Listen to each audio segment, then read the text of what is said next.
Hi.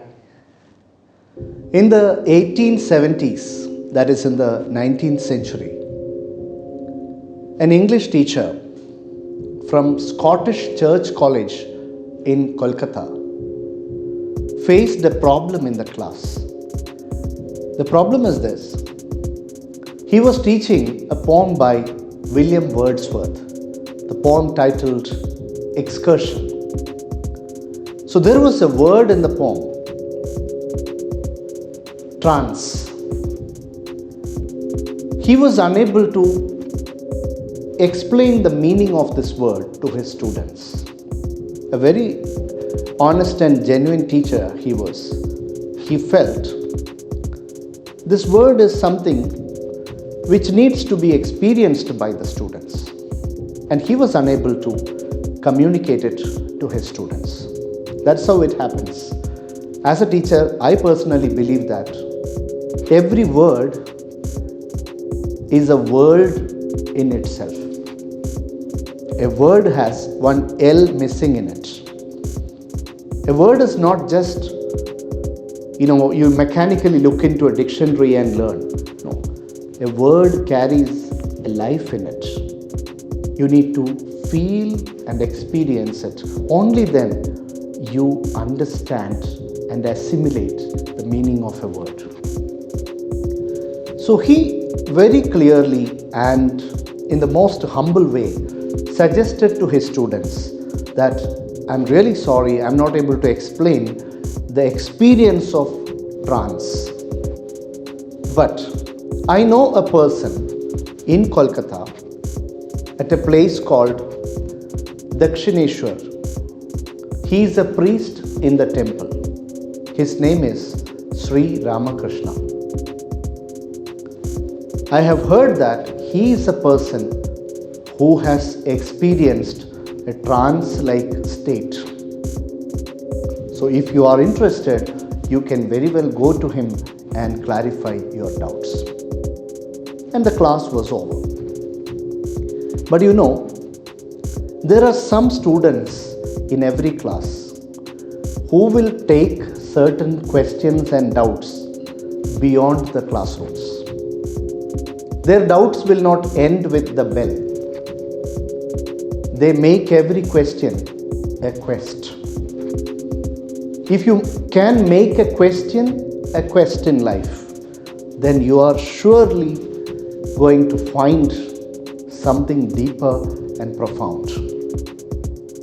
So one of the boys in the classroom caught hold of this word, trance, and he went to meet Sri Ramakrishna at Dakshineshwar. He wanted to ask and experience what is this trance-like experience. The boy's name was Narendranath Datta. He met Sri Ramakrishna and asked him, what is this experience? He also asked him a question which he has been asking so many people and he never got a satisfactory answer. He asked Sri Ramakrishna, have you seen God? Sri Ramakrishna smiled and said, yes, I have seen God just as I see you. And I can even show you.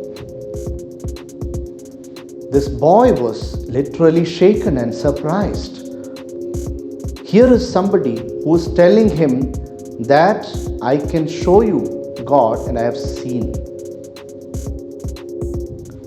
Narendranath was not very convinced by the reply from Sri Ramakrishna. He felt this person is a bit enigmatic, not so easy to comprehend or understand. But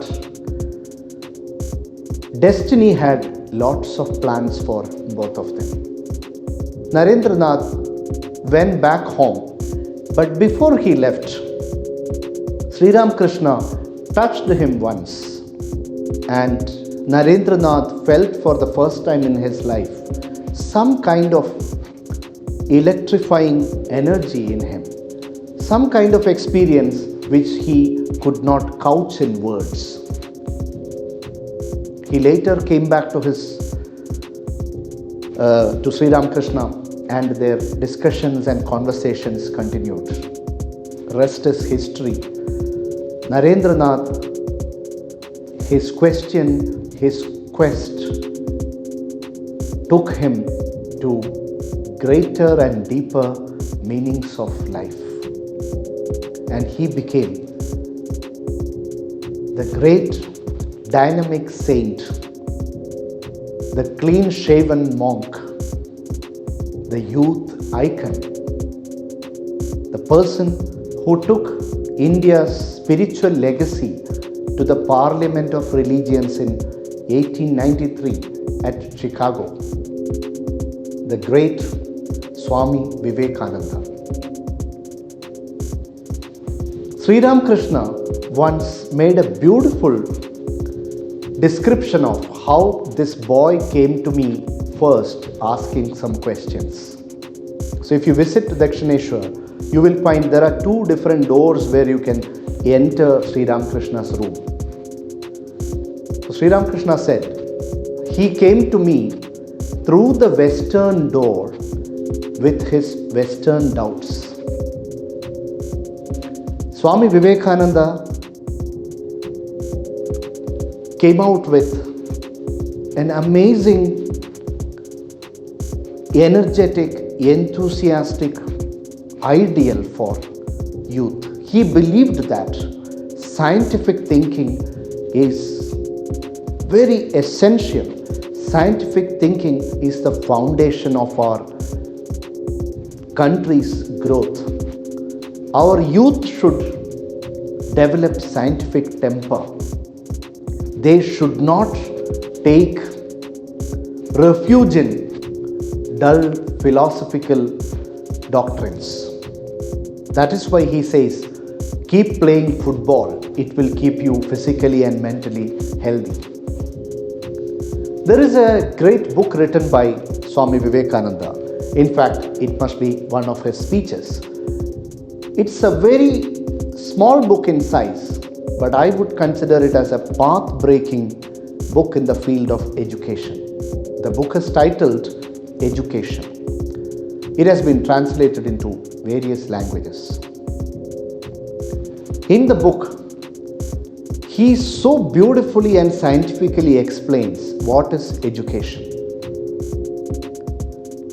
And the book is full of such brilliant and beautiful lines which you can keep as great quotations.